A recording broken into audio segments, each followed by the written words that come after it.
get off my plane. Right now, we don't tolerate thugs in first class." The words landed like a fist in the middle of a quiet Tuesday morning, and for one long, terrible second, nobody in the first-class cabin of Atlantic Crown, Flight 902, made a single sound. Not the businessman in 2A, who had been reading the same page of his novel for the last 10 minutes. Not the retired couple across the aisle, who had been holding hands since before the door closed. Not the junior flight attendant in the back galley, who had been dreading this moment for longer than anyone knew. Nobody moved. Nobody breathed. The soft jazz that had been piped through the cabin speakers somehow made it worse, all that cheerful, oblivious music floating over something that felt like a crime. Dr. Elijah Bowen did not move. He sat in seat 1A, with his hands resting flat on his thighs.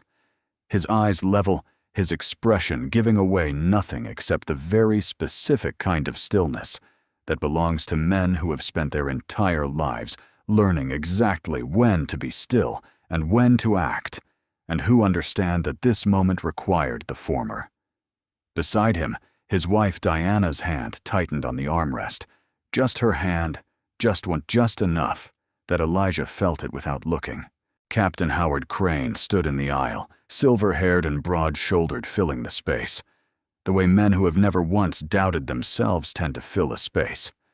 And behind him, Patricia Voss, the lead flight attendant with her platinum blonde hair, pulled into a bun so tight it looked painful, wearing a small, satisfied smile that she hadn't quite managed to hide in time.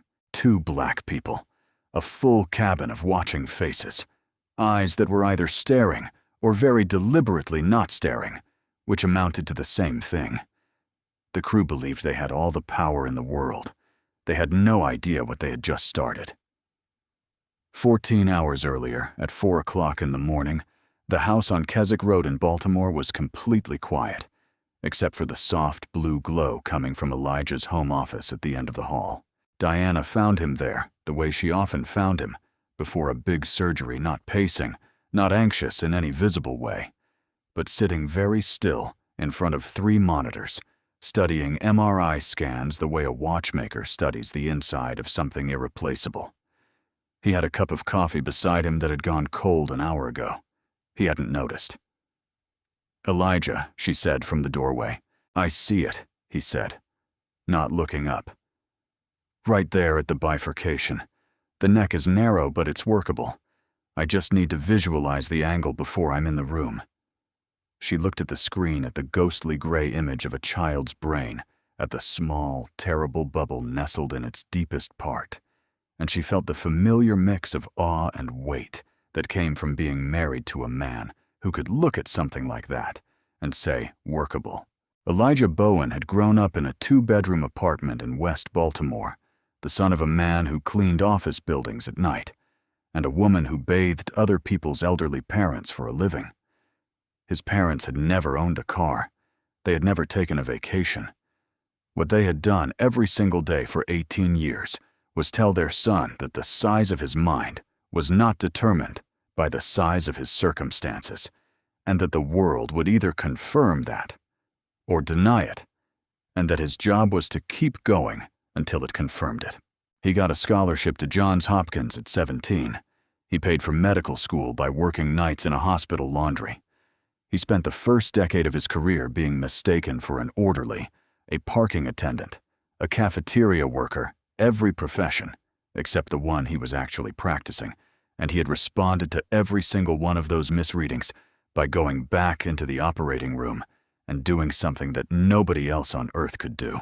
His hands were insured for $40 million. Not because he had asked for that, but because the hospital's liability attorneys had looked at his surgical record and decided they had no choice. The child on the screen was named Lily Caldwell. She was 10 years old, she liked horses, and had been learning to play the violin, and she had a brain aneurysm in a location so deep and so delicate that every other neurosurgeon her grandfather had consulted had declined to operate. Not from lack of skill, they had all been careful to explain just from an honest assessment of the odds. Elijah had looked at the same scans and said yes. The phone on his desk buzzed just after 4:30, and when he picked it up, the voice on the other end was gravelly and tired, in the way that powerful men sound when they have spent a week being terrified and don't know what to do with that feeling.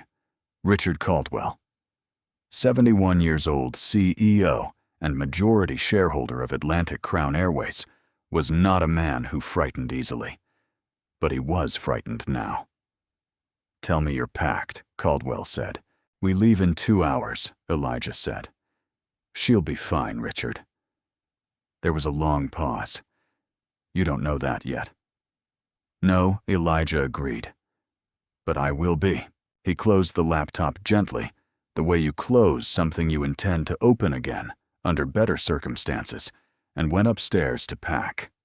His surgical loupes the precision magnifying glasses that were as specific to him as a fingerprint. He wrapped carefully in a square of soft cloth and placed them at the top of his leather carry-on. Diana had already packed her own bag. On top of her clothes out of habit, she hadn't bothered to examine. She had placed a fresh legal pad and 3 pens. "I just need to sleep on the plane," he told her in the kitchen, while she poured 2 coffees they wouldn't finish. 6 hours, and I'll be ready." She looked at him over the rim of her mug.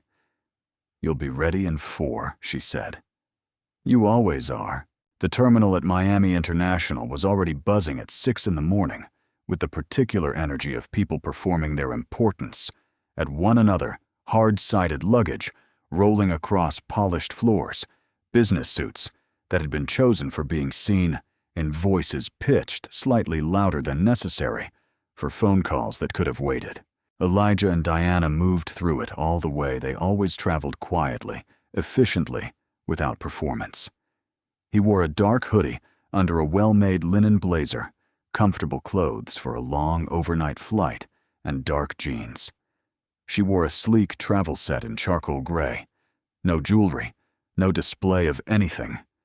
They looked like 2 people who had somewhere to be and intended to get there. At gate D9, Patricia Voss stood at the boarding door with the specific smile she had spent 20 years perfecting warm for the passengers she had already decided deserved warmth, managed and watchful for everyone else. When the older white couple in front of Elijah and Diana approached, her whole face opened up. She greeted them by name. She touched the woman's arm. She told them their champagne was already poured. When she turned to Elijah and Diana, the smile didn't disappear entirely. It just changed into something else, something practiced and assessing the kind of look that doesn't come from a person's face, but from somewhere deeper and older and harder to name. She held their boarding passes for longer than she needed, to her eyes moving between the documents and Elijah's face, as if she were trying to reconcile 2 things that didn't fit together in her mind. "I'll need to see your IDs as well," she said. Diana's response was immediate even, and came from 20 years of courtroom instinct. "You didn't ask the couple ahead of us for ID. TSA handles that. You handle boarding passes. It's standard procedure when we need to verify identity," Patricia said, her tone cooling by several degrees. "There have been issues with seat swapping." Elijah put a hand on Diana's arm just briefly, just enough. He pulled out his passport, handed it over without a word. Diana did the same. Patricia opened Elijah's passport and looked at it the way people look at things they are hoping will give them a reason. It didn't. She handed them back, not placed. Handed the way you return something to someone you've decided isn't worth the courtesy of a full gesture, and told them their seats were 1A and 1B, and reminded them about overhead bin space for passengers on upgrade tickets. "We paid full fare," Diana said clearly, and walked past her. Elijah followed without speaking.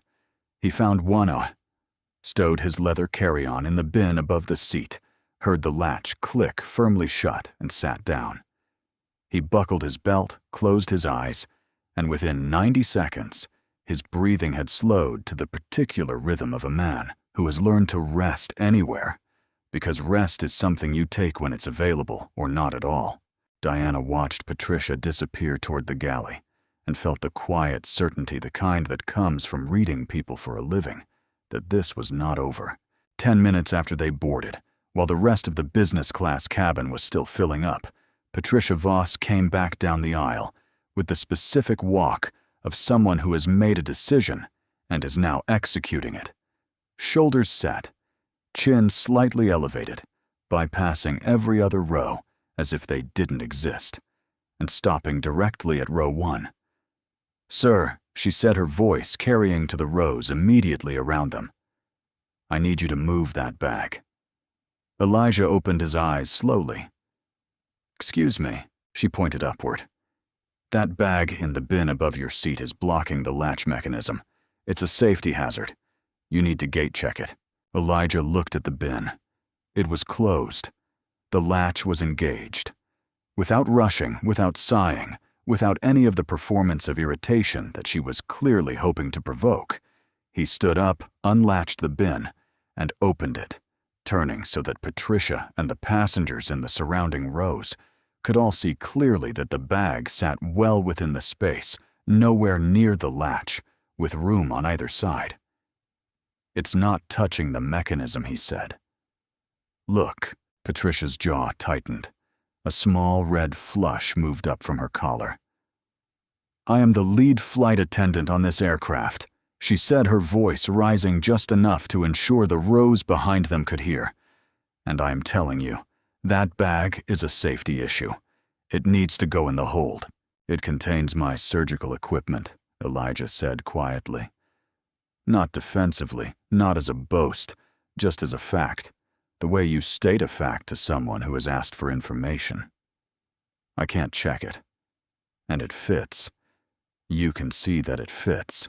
Diana leaned forward slightly. 3 bins behind us have bags that are visibly larger than my husband's," she said, in the specific tone she used when she was about to cite case numbers.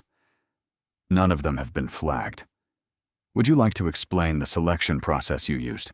The flush on Patricia's neck deepened. She looked at Elijah with something in her eyes that went beyond professional disagreement. Something older and more personal than that something that lived in the part of her that had decided the moment she saw him walk down that jet bridge in a hoodie that he was a problem that needed to be managed. "Are you refusing a crew member's direct instruction?" she asked. The magic words, the trap. "I'm complying with the safety regulations that actually exist," Elijah said evenly, and sat back down. "If you'd like the captain to come and look at the bin, call him. He can see for himself." Patricia smiled a small, specific, triumphant smile that had nothing to do with aircraft safety and everything to do with what was about to happen next. She turned and walked toward the cockpit with the purposeful stride of a woman who had just been given exactly what she wanted. "She's going to play the victim," Diana said quietly, her voice low enough for only Elijah to hear. "She'll tell him you were aggressive. That's what this is. Let her tell him." Elijah said, though the knot forming in his stomach told him something that his reasonable mind was still refusing to accept. "The bin is closed. Logic will prevail." Diana looked at the cockpit door. "Logic doesn't live here," she said softly. "Authority does." In 2A, the man named James lowered his book and watched. The cockpit door opened 5 minutes later, and Captain Howard Crane came out the way a man comes out when he has already decided what he thinks before he has seen what he thinks about. He was everything his uniform suggested he should be: silver-haired, broad-chested, with a jaw that looked like it had been designed for press photographs, and eyes that moved around a room like they were counting what they owned. Patricia was behind him, positioned just slightly to his left and behind his shoulder, whispering rapidly.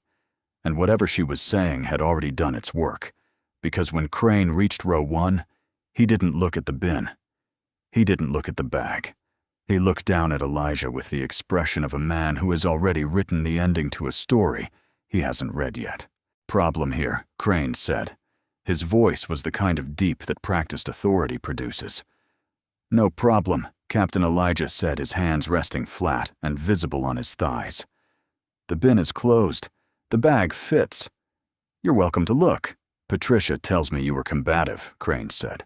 He still hadn't looked at the bin. That's not accurate, Diana said, sitting forward. My husband has been in his seat. He opened the bin to demonstrate that the bag meets the safety requirement. He has not raised his voice. I am an attorney, and I am a direct witness to everything that has happened in this row. Crane looked at Diana the way men who don't take women seriously look at women who are serious. A glance that lasted about half a second, and then dismissed her entirely. I didn't ask you, ma'am. I'm his wife, Diana said, and his legal counsel. And I'm telling you, your crew member is manufacturing a safety issue. Crane turned back to Elijah. He reached up and yanked the overhead bin open, not carefully, not in the measured way you open something to assess it, but with the sharp, decisive pull of a man making a point, and grabbed the leather carry-on and pulled it out fast and recklessly. And because it was heavy, and because the motion was careless, it swung down in a hard arc toward the headrest. Elijah stood up instinctively and caught it before it hit Diana. He lunged at me, Crane said immediately, stepping back and putting his hand on his radio. Patricia, get me the gate agent. Call Port Authority. Now. I was catching my bag, Elijah said, holding the carry-on. His voice still controlled, though the effort it was taking to keep it that way was visible now in the lines around his jaw. You stood up in a threatening manner while I was speaking. Crane said the words coming out with the smooth, practiced delivery of someone who has rehearsed a version of this before. He didn't touch you, wed the man in two. James speaking up carefully, like someone who knows he is crossing a line and is doing it anyway. The bag was falling. I saw it. Crane turned to him. Mind your business unless you want to be part of this. James closed his mouth. The book went back up in front of his face, but he wasn't reading it. The cabin had gone still in the specific, held breath way that means everyone understands that something wrong is happening, and nobody knows how to stop it. A few phones were raised. Most people looked straight ahead. Elijah sat back down. He told himself to stay calm. He told himself that reasonable people would look at a closed bin and draw a reasonable conclusion, and this would be over in 10 minutes. He had grown up in a neighborhood where knowing when to be still was a survival skill, and this was one of those moments. But what his reasonable mind still hadn't fully accepted was that there were no reasonable people in charge of this moment. There was only authority, and authority had already decided. Diana, he said quietly, get your phone out. Record everything. She was already reaching for it when Crane said, nobody touches any electronics. Hands where I can see them. Elijah looked at his wife. She looked at him. The geometry of what they were inside an enclosed space. A closed-door authority with a radio in its hand settled over them both without a word being spoken. 3 Port Authority officers boarded 6 minutes later, their boots heavy on the jet bridge floor, and the first thing they did when they reached the cabin door was look where Patricia was pointing, which was directly at Elijah, and the second thing they did was begin moving toward him. Sergeant Ray Doyle was the lead broad efficient, the kind of law enforcement officer who files good paperwork and doesn't ask questions he hasn't already answered in his head. He walked straight to row 1 without speaking to any of the passengers around it, without acknowledging James in 2A, without looking at the clearly visible overhead bin with the clearly functional latch, and he looked down at Elijah the same way Crane had, with the same pre-formed conclusion in his eyes. Patricia gave her account in 30 seconds. He had refused. Crew instructions. Screamed at her. Lunged at the captain. Created a threatening situation that made her fear for the safety of the aircraft. Not one word of this was true, and at least 6 people in the surrounding rows knew it, but Doyle didn't ask them. Sir, stand up and turn around, Doyle said. You're under arrest for interference with a flight crew and assault on a captain. I did not assault anyone, Elijah said. His voice was not shaking, which took a specific kind of effort that only Elijah would know the cost of. I am a physician. I have a patient in London who is in critical condition. This is a misunderstanding, and I need you to listen to me. Tell it to the judge, Doyle said, and took his arm. Diana was out of her seat immediately, her voice sharp and clear, and carrying to every corner of the cabin. I am his legal counsel. You are arresting Dr. Elijah Bowen. I need you to understand what the liability exposure is here. Step back, ma'am, or you're coming too. I'm coming, Diana said, grabbing her bag with the precise movements of a woman who has never wasted emotion in her life. I wouldn't stay on this aircraft if you asked me, but I promise you, every second of what is happening right now is going to cost someone a very great deal. Crane, watching from the cockpit doorway, told Doyle to get them off and get the luggage off too, and smoothed the front of his uniform with both hands, with the self-satisfied gesture of a man who has just handled something. They led Elijah down the aisle, the full length of it, past every row, past the mother who covered her child's eyes, past the man recording on his phone, past the woman who had been clutching her purse since this started, and past James in 2A, who looked at Elijah as he passed, with the expression of a man who knows he should have done more and doesn't know yet if he still can. At the door of the aircraft, Elijah stopped. He turned and looked back at Crane, who was still in the cockpit doorway, and he said quietly enough that the words didn't carry past the first few rows. You just cost a little girl her life. Crane laughed. It was a short, dismissive sound. Keep walking, pal. Elijah looked at Patricia. She gave him a small, deliberate wave. The door closed behind them. The jet bridge swallowed them in fluorescent light, and behind that closed door, the crew of Atlantic Crown Flight 902 began preparing for departure.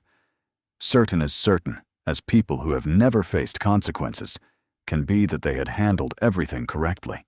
The gate area beyond the jet bridge was everything the first-class cabin wasn't bright fluorescent light that had no interest in being flattering thin airport carpet, that absorbed nothing, plastic chairs bolted to the floor in rows that faced nothing in particular. After the ambient glow and soft leather of the aircraft, it felt like being pushed out of a theater into a parking garage, and Elijah stood in the middle of it in handcuffs, while a 20-something gate agent named Kevin Nash stared at his screen and tried to figure out how his Tuesday morning had arrived at this particular destination. Doyle stood slightly behind and to the right of Elijah, while the paperwork was processed, and the two other officers flanked the gate desk as if they were expecting someone to run. Diana had positioned herself at Kevin's left shoulder, close enough to read every word on his screen, which she was doing with the calm, thorough attention of someone who reads fast and remembers everything. Kevin's screen listed Elijah as a combative passenger refusal of crew instruction, physical threat to aircraft captain. Diana read these 3 lines, and then slowly and very precisely began naming everything that was false about each one of them, not with anger, but with the specific, methodical quality of someone who is building a record in real time. Kevin kept his eyes on the screen. Doyle told Elijah he could make his call from the station.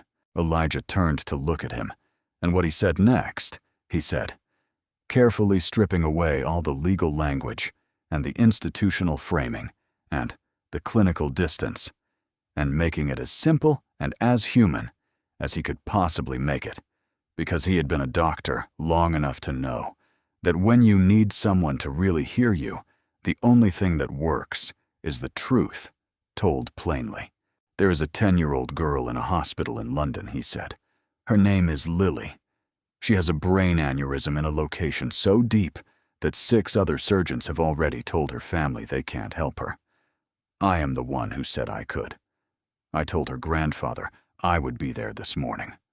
Every minute I stand in this terminal is a minute that child is closer to a funeral instead of a birthday.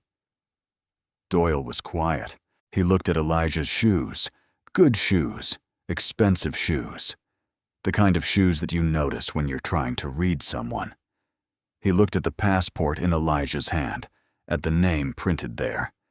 He looked at Diana's posture, which was the posture of a woman who has argued in front of federal judges and won. And he looked at her face, which was not the face of someone who was lying. He had a daughter. She was 9.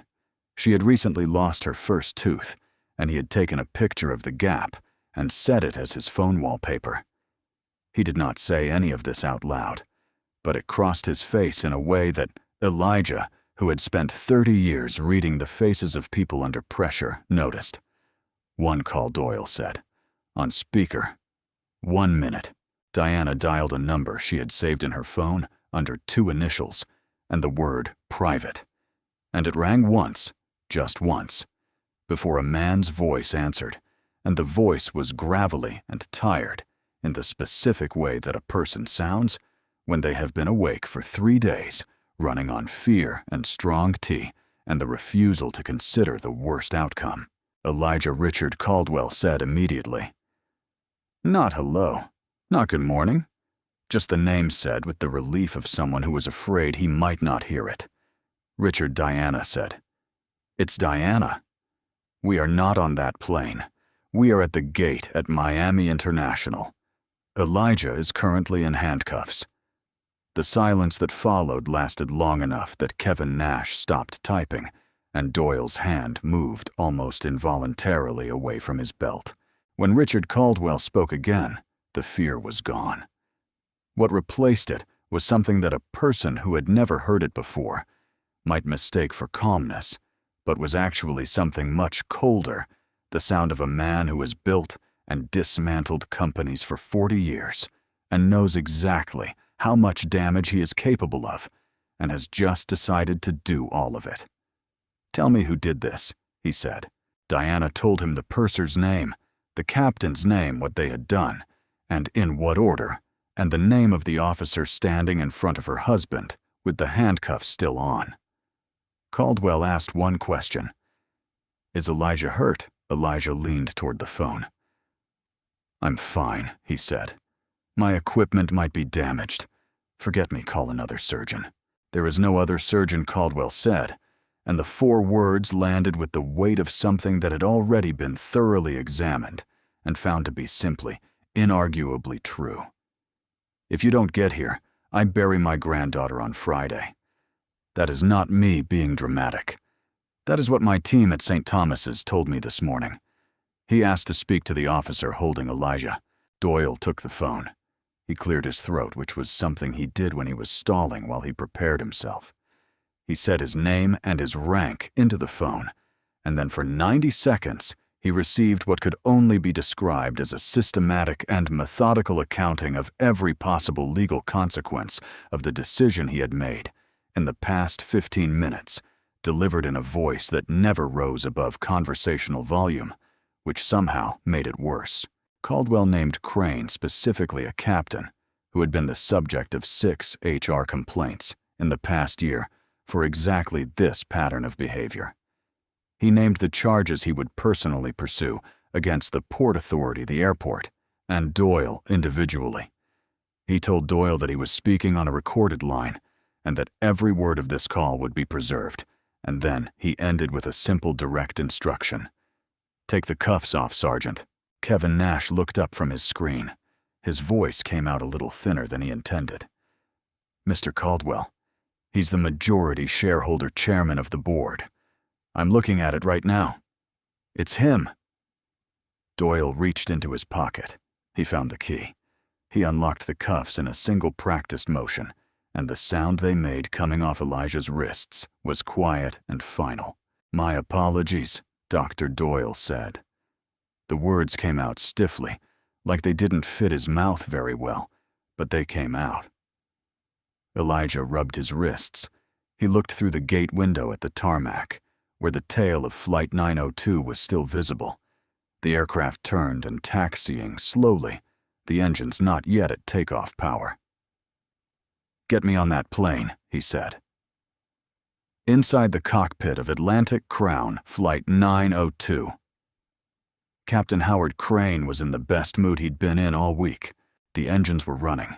The aircraft was third in the queue for runway 9L, and the first-class cabin behind him was in his estimation exactly as it should be, orderly compliant and free of people who didn't belong there. He had his headset on and his coffee in the cup holder to his right, and he was running through the pre-takeoff checklist with his first officer, a 32-year-old named David Marsh, who was nodding at the right intervals and keeping his face carefully neutral, the way young co-pilots do when they are frightened of the man in the left seat. "Did you see the look on his face?" Crane said without looking up from the instrument panel. David kept his voice non-committal. He did have a priority. "One tag on the boarding pass, Captain. System glitch," Crane said, waving a hand. "Or a stolen upgrade." "Doesn't matter. The cabin is clean. Patricia did good work today." He keyed the interphone to the galley. "Patricia. Nice job this morning. Prepare for departure." Her voice came back warm and grateful through the speaker. "Thank you, Captain. I really did feel unsafe."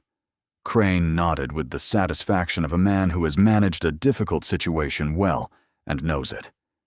He went back to his instruments. The radio crackled. It was the tower supervisor, not the regular frequency, not the routine vector and clear-to-taxi voice that filled cockpits as background noise on a normal departure, but a tighter, more urgent voice, cutting through the channel with an unmistakable edge. "Handcuffed Crown 902, cancel takeoff clearance. Hold your position. Do not enter the runway. You are directed to return to gate D9 immediately. Expedite." Crane frowned. "Tower Crown 902, say again. We are third in line. We have a slot time." "Crown 902, this is not a request. Return to gate D9 immediately. This comes from company dispatch. Code red. Turn around now." The color left Crane's face so quickly that David noticed and looked over at him with the careful attention of someone watching a structure for the first signs of collapse. "Code red is for bombs and hijackings," Crane said. He reached for the radio. "Tower, what is the nature of the emergency?" "We didn't squawk any code." A new voice came back. Not the tower anymore. A direct company frequency patched through from the Atlanta Operations Center, ice cold and precise, in the way that director-level authority sounds when it has already been through every option and arrived at the last one. "Captain Crane, this is Director Halloway, Atlantic Crown Operations. You have removed the chairman's personal guests from this aircraft without authorization and filed a false safety report with Port Authority. You are directed to return to the gate, shut down your engines, and prepare to receive airport police. If your wheels leave the ground, you will be treated as operating without authorization." The cockpit was silent in a way it hadn't been before, not the comfortable silence of a routine departure, but a different kind entirely, the kind that falls into a room when everyone in it understands that something irreversible has just happened. Crane's hand was still on the throttle quadrant. David was looking straight ahead at the runway lights in the distance, not blinking. The chairman Crane said. He said it the way someone repeats a word they've heard in a foreign language present in his mind, but not yet connected to anything he understood.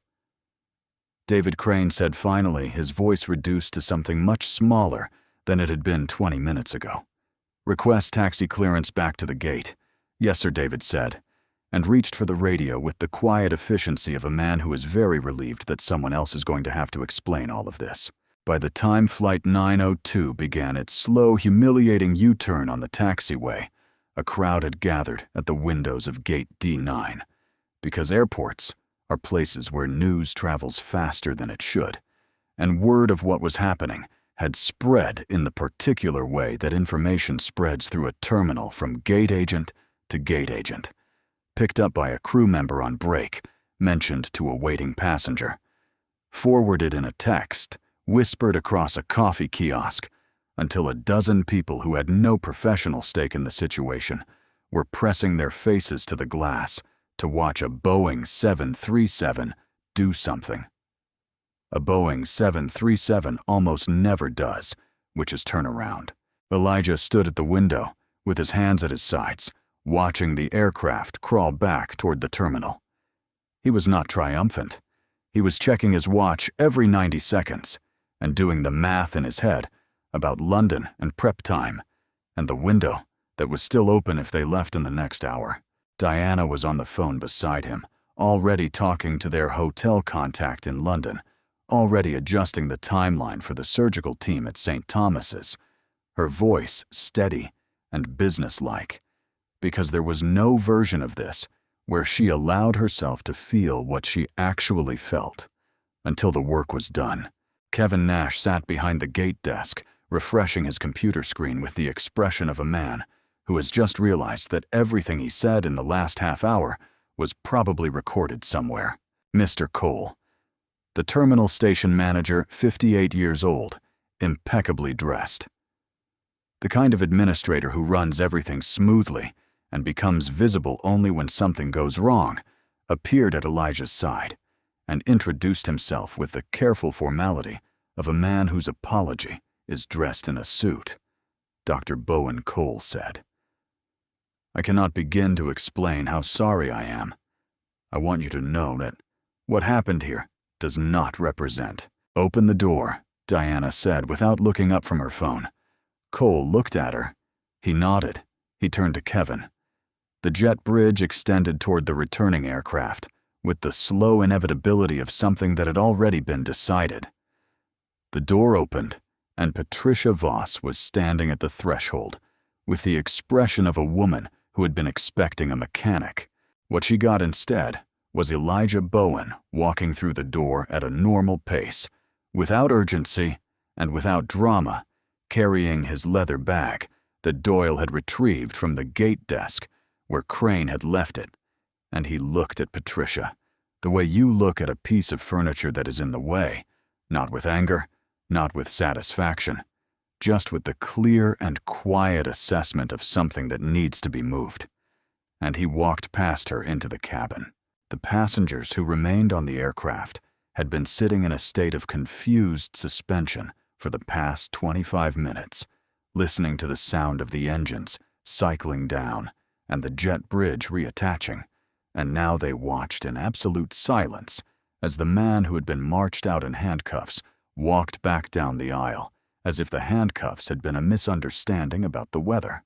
Elijah reached row 1. He lifted his leather carry-on from where he was holding it.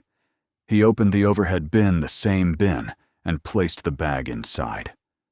The latch engaged with a clean, solid click that was audible in the silence of the cabin. He sat down. He buckled his belt. He did not speak. He did not look around at the passengers watching him. He simply sat in the seat that had been his all along, and the completeness of the gesture, its quiet, and its restraint, and its absolute refusal to need anything more from anyone, was understood by everyone in that cabin, without a single word being said. Captain Howard Crane came out of the cockpit for the second time that morning, and the difference between this version of him and the one who had walked out 20 minutes ago was the difference between a man who has authority and a man who had it. He still stood the same way. The silver hair was still in place. The jaw was still the jaw that looked good on airline posters. But something behind his eyes had changed, some fundamental assumption about how this morning was going to end, and the absence of that certainty made him look smaller in his own uniform. He tried to speak. Something about how there had been a miscommunication, about how he had been working from the information provided to him, about how if he had known. Doyle stepped around Elijah without looking at Crane. He didn't need to look at him. He had the charges on a card in his breast pocket prepared during the walk, back across the terminal at the specific instruction of the voice on Diana's phone. Howard Crane Doyle said, "You are under arrest for filing a false police report, obstruction of justice, and criminal battery by proxy." The words landed in the cabin like a verdict, which was exactly what they were. Crane stared at the handcuffs with the expression of a man who has used authority as a weapon his entire career and has just discovered that it goes both directions. "You can't," he started, Mr. Cole Doyle said. Cole stepped forward with a tablet in his hand. He looked at Crane and then at Patricia, who had backed against the galley wall and was gripping the counter with both hands. His voice was professionally even, in the way that terminal managers learn to be when the situation requires absolute clarity. "Captain Crane, Ms. Voss, effective immediately, you are both suspended pending termination hearings. Please collect your personal belongings and leave the aircraft." "I was following protocol," Patricia said. Her voice had gone thin. He was aggressive. I felt unsafe. "We have footage from 11 passengers," Diana said from her seat in 1B, without looking up from her phone. She had not in fact reviewed 11 videos, but she had the absolute certainty of a woman who knows what happened and knows that the truth in this case was well documented by people who had been sitting close enough to see everything. Patricia looked around the cabin. The man in 2A James was already standing. "He never touched the captain," James said. His voice was steady now, not careful the way it had been before. The bag swung when the captain pulled it out. "That's what happened. I watched the whole thing. I'll sign a statement." He paused. "And I should have said so the first time. I'm sorry I didn't." Another passenger in the row behind stood. Then a voice from economy called out, clear and tired. "Just let us go to London." A brief, exhausted, relieved sound moved through the cabin, not quite a laugh, not quite applause, but something in between that meant the same thing. Patricia began to cry, audible, effortful sobs that had the quality of a performance, though whether she intended them that way was a question for a therapist and not for anyone on this aircraft. She was led up the aisle and off the plane by one of Doyle's officers, and Crane followed with handcuffs on and his hat in his hand, and neither of them looked back. From the back galley, a young woman named Chloe Reeves stepped forward. She was 28 years old and had been a junior flight attendant en routes with Crane for 3 years, and had spent most of that time doing exactly what David the co-pilot had done, keeping her face carefully neutral and her concerns very quietly to herself. She had watched what happened to Elijah from 40 feet away and had wanted to say something at every single point, during which she had said nothing. She walked to where Cole was standing and she said, "I'm qualified for lead purser. I'd like to take the position for this flight if you'll allow it." Cole looked at her. She was steady. Her hands weren't shaking. Her voice had been clear. "What's your name?" "Chloe Reeves, sir." "The position is yours," Chloe Cole said. "Get this plane ready. We leave in 15 minutes. 2 days later, in a conference room on the 4th floor of Atlantic Crown's Miami Crew Operations Center, Howard Crane arrived wearing a polo shirt and khakis, and the expression of a man who has been told by his union representative that this is all going to be fine. His union rep, a tired-looking man named Gary, who had been doing this job for 22 years and had seen worse, walked beside him with a lukewarm coffee and a reassuring narrative standard disciplinary hearing. Safety concerns, cited union backing, confirmed worst case a 2-week suspension with pay, and a note in the file. Crane listened and nodded and told Gary he wasn't worried that Richard Caldwell would cool down once he understood the full picture, that you couldn't just terminate a captain with 20 years of service and a clean safety record over a misunderstanding with a passenger. Gary pushed open the conference room door and Crane stopped walking. The table was full. At the head sat Arthur Neild, lead corporate attorney for Richard Caldwell. Personally, a man in his early 60s, in a dark suit that had clearly never been off the rack, with eyes that moved around a room the way a surgeon's hands move purposefully, without wasted motion, looking for exactly what they came to find. To his left, 3 additional litigators. To his right, the Miami-Dade police chief and 2 officers from the criminal division. In the corner, Mr. Cole. Against the far wall, Patricia Voss, already seated pale, in a way that her usual careful presentation could not conceal. Gary, the union rep, opened his mouth. "Sit down," Neild said. Just those two words without looking up from the documents in front of him, and something in the quality of the silence that followed them convinced Gary to do exactly that. Neil spent 30 minutes going through what Caldwell's team had assembled in 48 hours, the cockpit voice recorder gate surveillance footage that covered Patricia's original interaction with Elijah and Diana, from 2 angles body camera footage from Doyle's vest that had captured the full arrest, including Patricia's statement to Doyle, and signed statements from 11 passengers, including James, who had identified himself as a retired federal court judge and had written 3 pages. Every claim in Crane's police report was read aloud, and then set against the documented evidence. Not one of them held up. Crane's pension was stripped under the gross misconduct clause of his contract. His seniority and benefits were voided. His aviation certifications were flagged for review with the FAII, which in practice meant he would not fly a commercial aircraft again.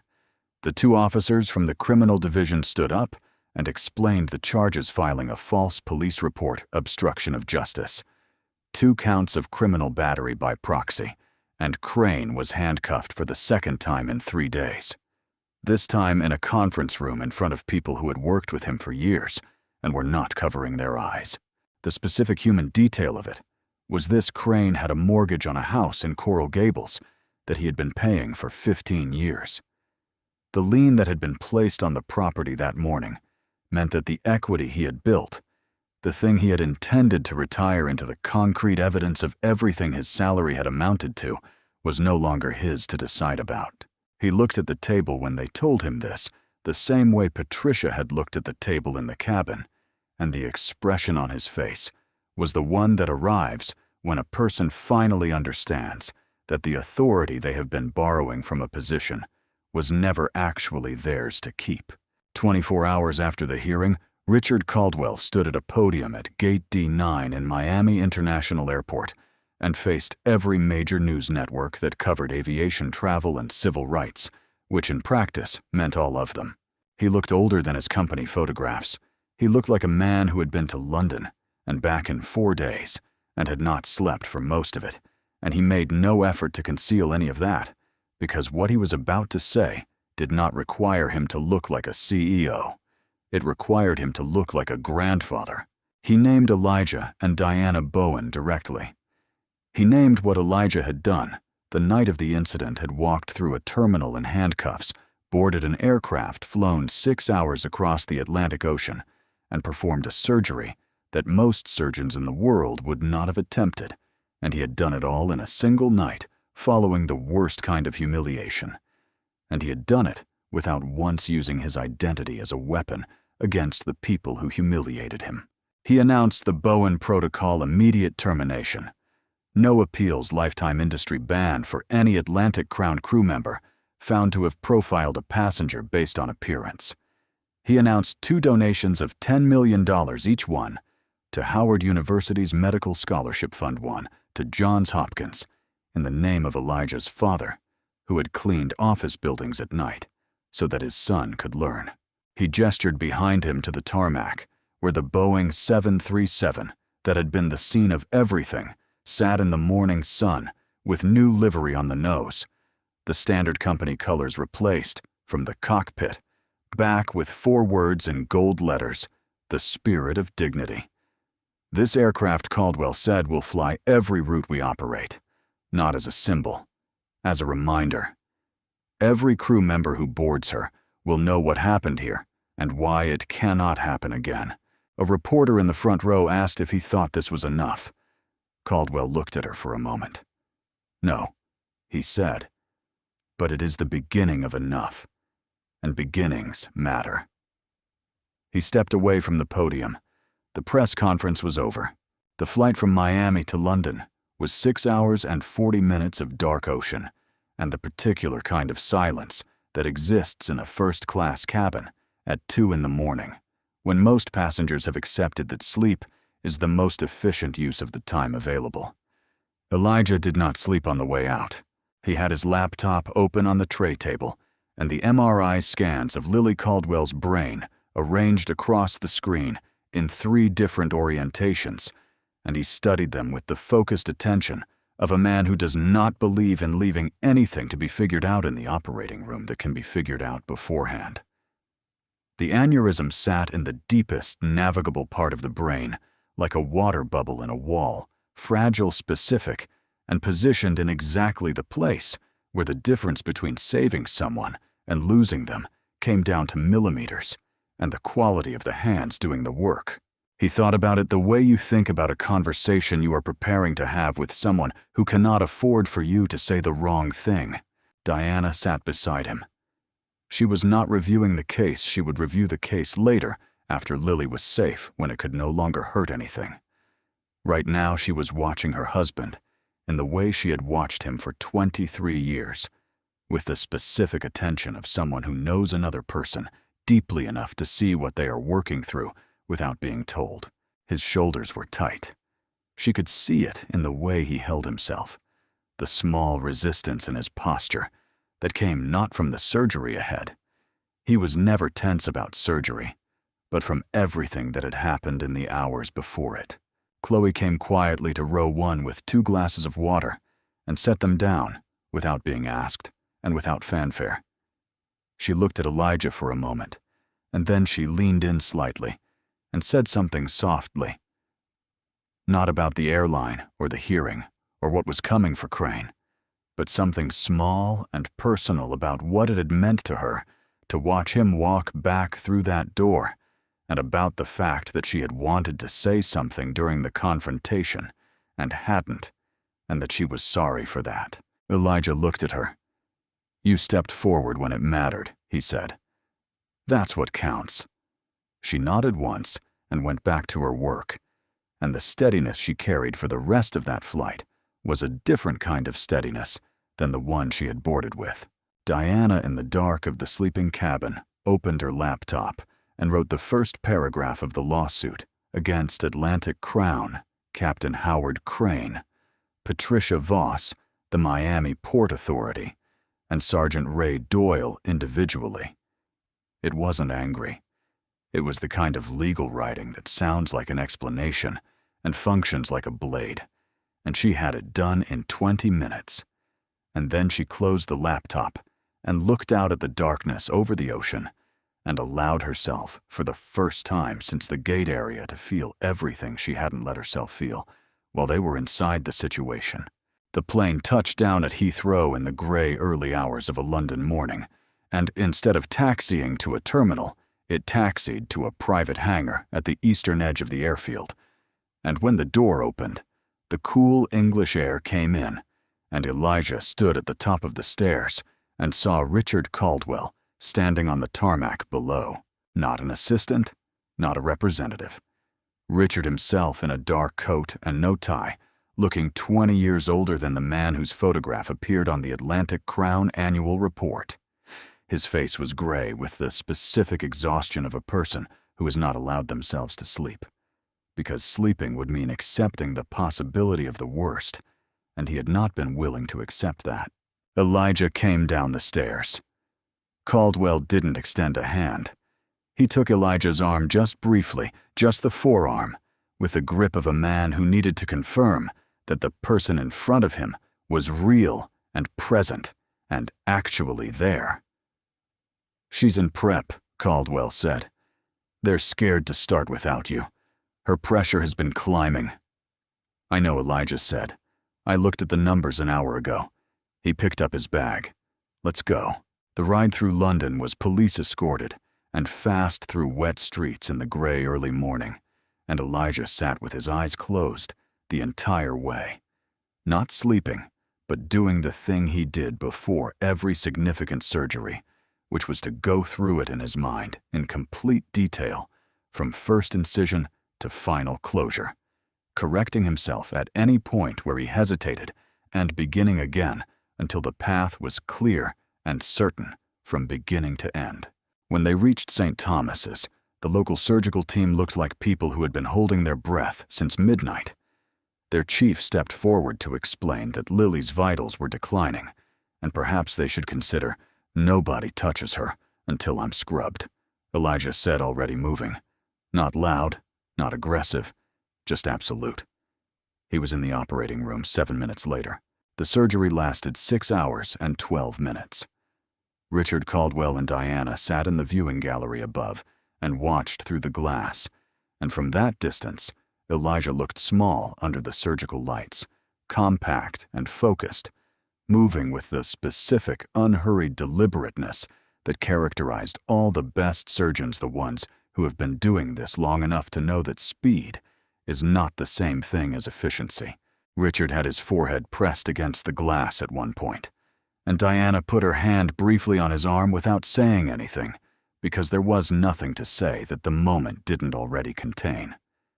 When Elijah paused, not from uncertainty, but from listening, from taking the extra second to confirm what his hands already knew, Richard turned to Diana with the tight, quiet panic of a man trying not to show it. "Why has he stopped?"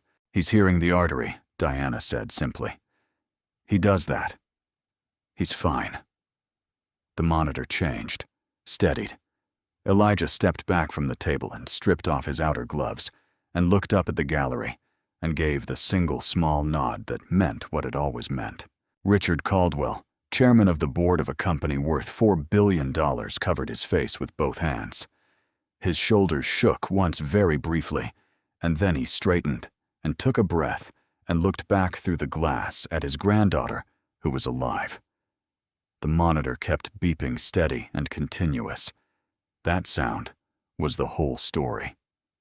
That evening in a hotel in Kensington, with London spread out in all its wet-lit nighttime geography below them, Elijah sat on the balcony with a glass of scotch he had been holding for 20 minutes, without drinking very much of it, and Diana sat beside him in a coat she'd pulled around her shoulders against the English chill, and they were quiet together in the way that people are quiet when they've been through something they haven't finished processing yet.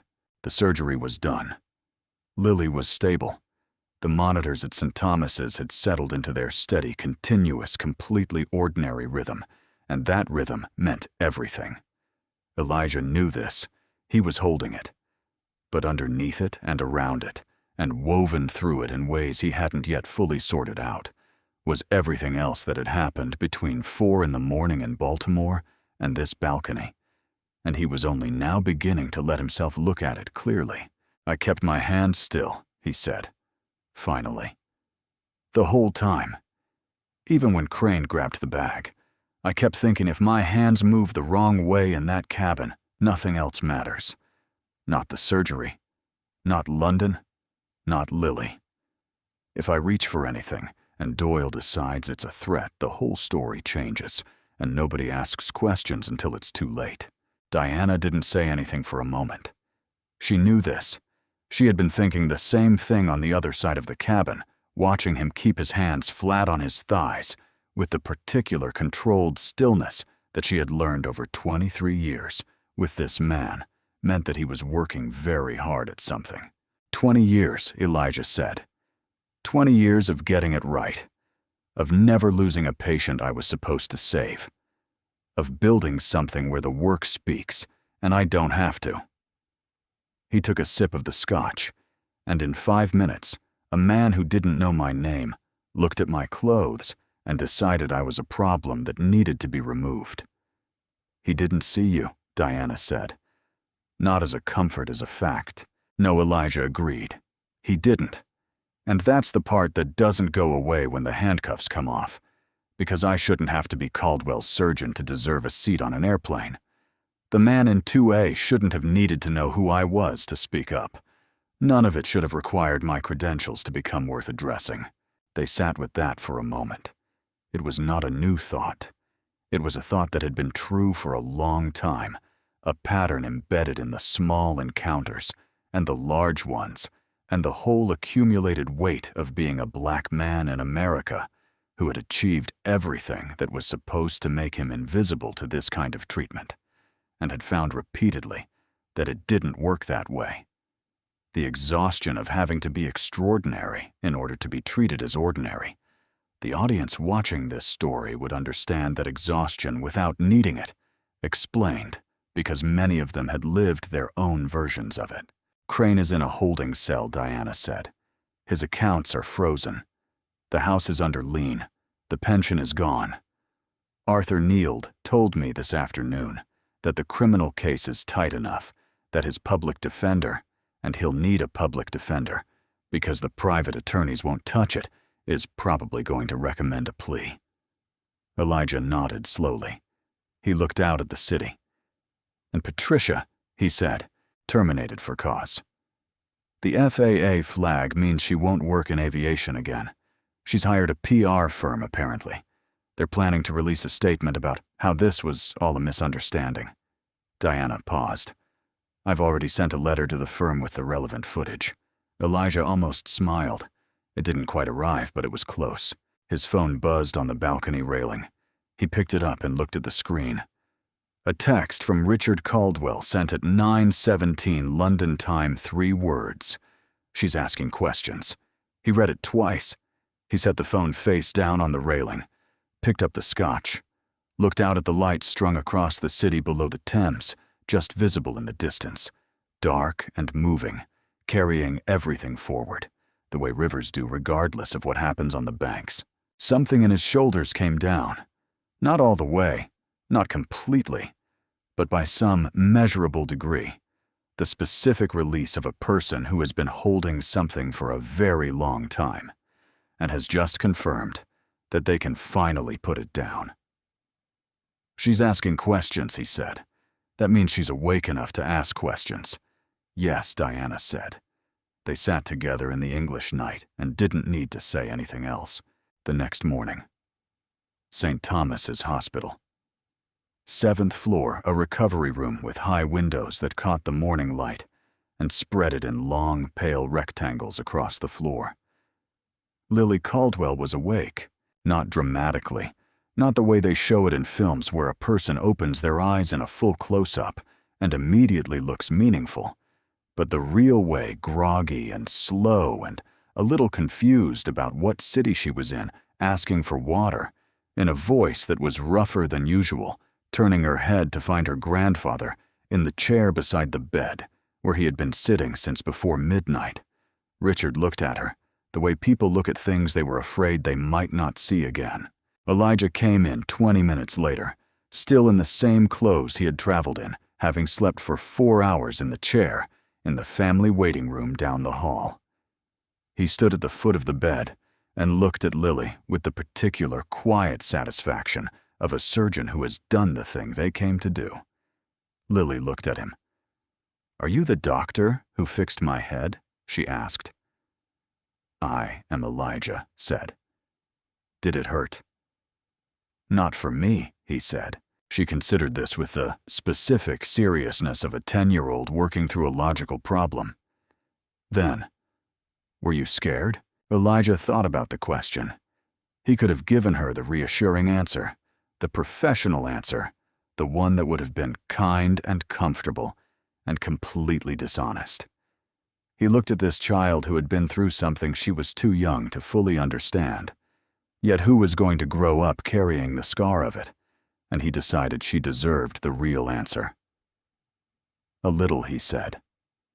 "Not of the surgery, of something that happened before I got here. But I kept going anyway." Lily seemed to find this satisfactory.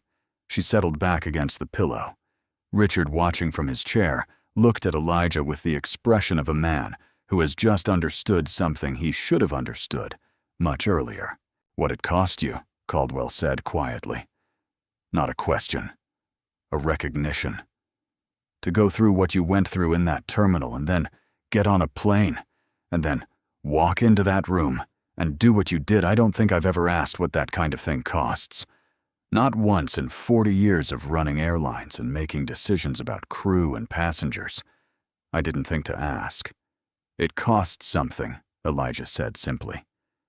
"Tell me who made it possible," Caldwell said. "I mean it."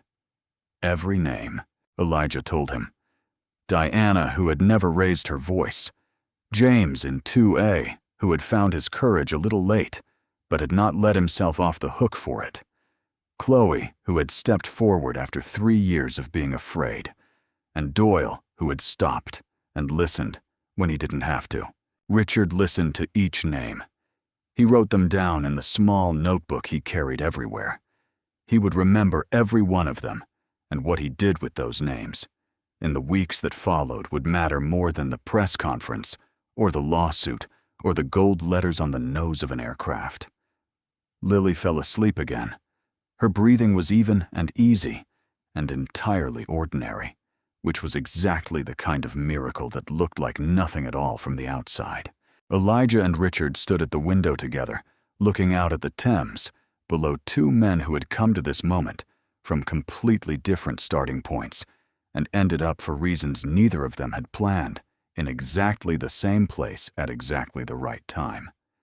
The silence between them was the comfortable kind, the kind that only exists between people who have been through something together and don't need to perform what it meant. Outside, London moved forward, the way it always had, indifferent and enormous and continuous, and for the first time in 4 days, that felt like a good thing.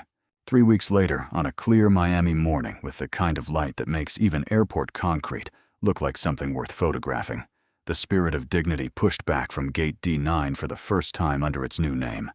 Chloe Reeves stood at the cabin door in her purser's wings, earned not given, not borrowed from someone else's fear, and greeted the first passenger aboard with the specific warmth of a person who has decided, after a long time, of not deciding exactly who she intends to be in her work. A small girl in economy pressed her face to the oval window as the aircraft lifted off, watching the runway fall away, below not knowing the name on the nose or the story behind it, just watching the ground get smaller the way children do with uncomplicated faith that the sky is safe and that someone responsible is in charge of getting them where they're going. In a courtroom in Miami on a Tuesday afternoon, Howard Crane sat in a polo shirt and khakis at a table with a public defender he had met 3 days ago. His pension was gone. His certifications were suspended. The house in Coral Gables was someone else's problem now. He looked at the table the same way he had looked at the overhead bin, as if the evidence in front of him still didn't quite add up to what it clearly was. The judge entered. Everyone stood. The authority in the room belonged to someone else entirely. In Baltimore on a Wednesday morning in an operating room on the 3rd floor of Johns Hopkins, Dr. Elijah Bowen was already scrubbed in when the patient was brought through the door. His hands were steady, the same hands that had been in handcuffs over the Atlantic, that had found their way to the deepest part of a child's brain in a London hospital at 4 in the morning, that had done what they had always done and would continue to do. The monitor beeped. The room was quiet. He began, "If this story moved, you please like and subscribe to our channel for more powerful stories of dignity, justice, and the courage it takes to keep going."